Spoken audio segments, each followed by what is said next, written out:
What is up, everyone? In this video, we're going to compare the new Albedo defense weapon that gives you 69% defense. Nice.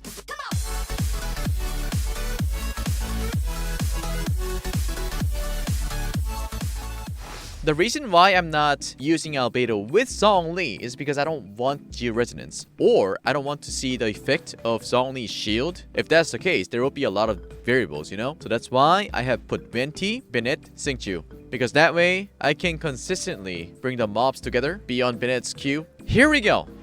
I'm gonna show you how I was using my Albedo with Harbinger of Dawn. Right now, I have 73% critical rate, 241% critical damage, and of course, Geo damage bonus. Let me explain a little bit about how I am utilizing his weapon and stuff. Harbinger of Dawn. It could arguably be one of the best weapons you can use on Albedo. Some people disagree, but I don't care what they think, okay? Some people say some shit like Jade Cutter. I'm like, what the hell? Seriously, you want to use Jade Cutter on Albedo? Right now, artifact set. I don't have any artifact set. He's basically my garbage can. Whenever I get shit like this, I give it to Albedo. Crit rate, critical damage, holy shit! We give him the holy shit defense artifacts.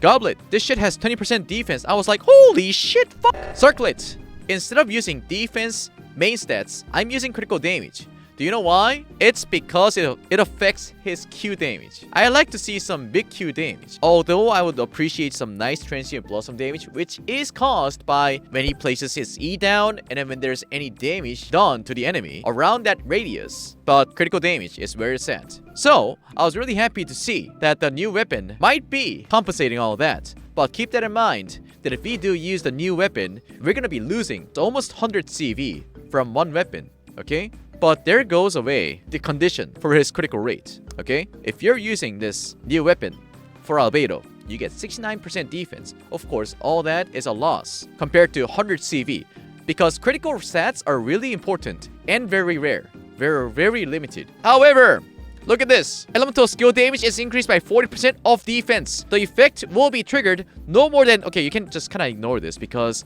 his transient blossom happens every 2 seconds. So this is just nothing. We're gonna have to see how much damage Albedo can do with this team, right? Alright, so our focus is gonna be his E damage and Q damage, okay? This is a very distant set domain, by the way, where they have a lot of monsters. And in my honest opinion, when Albedo shines, it's when all those monsters are gathered in one place. And, you know, his transient blossom damage just hits like 10 monsters at once. Here we go. Let me place Albedo's E first. Use Venti Q. Oh. 11k?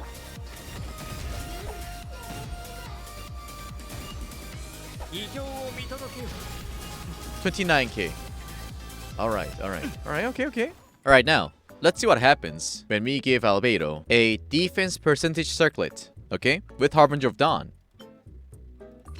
My Albedo stats is 73% critical rate, 198% critical damage, and we will see the effect of having a defense percentage circlet, okay?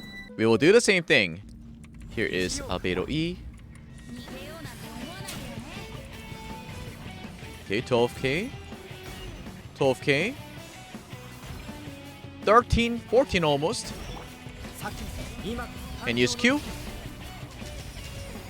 Okay, that's not crits, but there's not much of a difference. To be honest, you can do whatever you want, okay? If you have critical damage circlet that has some defense, critical rate, then you can use it on him. His elemental burst damage is 661%. Not many people have noticed that he does a big PP damage because the way you build him is defense sands, right? Defense ends, defense circlets, so his Q didn't do a lot of damage, but 661% is not so bad. Anyhow, we're gonna move on to the new weapon. So without Harbinger of Dawn, we're gonna be losing a lot of critical rate and critical damage. So his stats is gonna look like 60% critical rate with 120% critical damage, you know? So we switch to Cinnabar Spindle.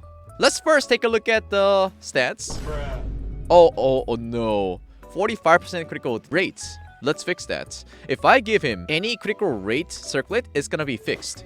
And because we didn't have any set bonus to start with, we can definitely find something good. Critical rate, I think I have something. Can MiHoYo add like a function where we can sort the artifacts by the main stats and 2 substats? For example, if you're looking for a critical rate, and then you can put critical damage for the substats, and the secondary substats would be defense, you know? So I did look through everything, I think. Wait, what is this? Yo, 14% defense with a 28% critical damage. Yo, okay. Okay, I'll take this. And we have a Noblesse Oblige set. That's not good, because my Q damage is going to be increased by 20%. But you know what? Let's screw that. Screw that. Screw that. All we want to see is his damage for his E, okay? Okay, 66% critical rate with a 160% critical damage. That's good, but not good enough. I want my Albedo to have something like 75% critical rate. Okay, we can definitely use this one as well. Critical rate, critical damage. Let's just fix this. 70% critical rate with a 159% critical damage. Alright, here we go.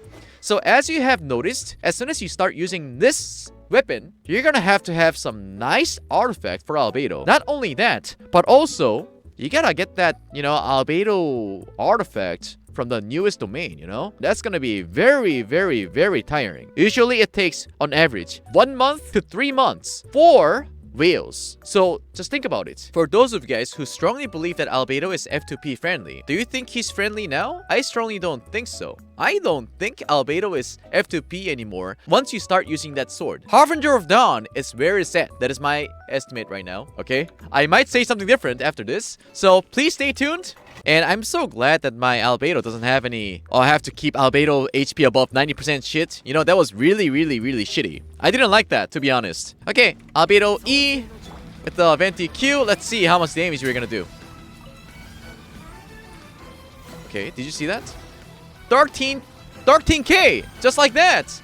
Okay, so with this beautiful piece of artifact and the sword... So as long as you can get some nice artifacts for Albedo, this is gonna be good. Because my defense is 23, almost 2400 defense. And for my artifacts, right? Although I'm still using critical rate here, I was still able to kind of make up all those, you know, missing defense with the artifacts that I have. Honestly, it wasn't really fair. But to be honest, whatever he was using was also very good. So compared to whatever I had before, I was using this, right? So this is already 40 CV circulate. You don't see that anywhere else. This is really, really good. And then, advantage would be, you don't have any HP restrictions. That's what kind of bothered me the most. And, you know, another thing I would like to mention is that this sword looks really awesome. And aesthetically, the color of the sword matches Albedo. So this sword is basically made for Albedo. It just doesn't have his name on this. But this is so great. It's so much better looking than a fucking Harbinger of Dawn. So... we are going to refine this weapon. So from 40%, we get 50%. We're going to take a look at his damage and kind of estimate how much damage you would do at R5. Alright. Place down Albedo E. Use Q on Venti. Let's take a look at the damage. 14. 14. Okay. That is the fair damage. 14k.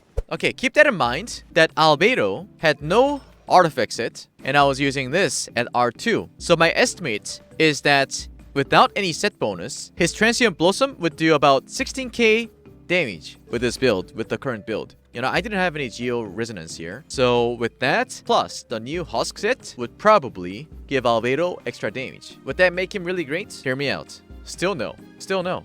I'm fucking angry right now. Because some people are thinking that this is good. This is not good! Those fuckers would still come and say, I told you Albedo is so fucking good! did you take a look at my fucking artifacts? Bitch, do you have a circlet like this? Do you have a 28% critical damage with a 14 fucking percent defense? On a critical rate? You probably have this one. Because, you know, this shit always happens. But, hey fucker, do you have like a 40 CV fucking feather? 40 CV fucking flower? I took it too extreme, but you get what I mean, right? If you have these kind of artifacts, you'd much rather give it to the meta character, especially the Melt and Vaporize character. And after you get 36 stars for your Spear Abyss, then you can feel free to build your Albedo, okay? Because I can tell you, if you're so bored of playing Genshin Impact, Albedo would be a new character for you to work on with a new artifact set. Other than that, there's absolutely no reason for you to go for Albedo yet. We don't know how Ito or Goro is gonna be, but from the livestream, we learned that Goro has this skill where he gets this little bonus, up to 3 Geo characters in the party member. So, if by any chance, if Ito and Goro does not produce enough Geo particles, I suspect that Albedo could be one of the characters you would need in that triple Geo team. Because nonetheless, when it comes to damage, assuming that you have built the best Albedo in the world, he's okay. But for F2Ps, with the new weapons, you're gonna have to have some nice DPS artifacts from the new domain. Anyways, I hope you enjoyed this video. This was to show how it would be to have a built Albedo for the new weapon in comparison with the Harbinger of Dawn. Let me know in the comment section if you already got that husk set for Albedo, and let me know your critical chance and critical damage ratio. Thank you so much for watching this video, and I'll see you guys next time. Adios.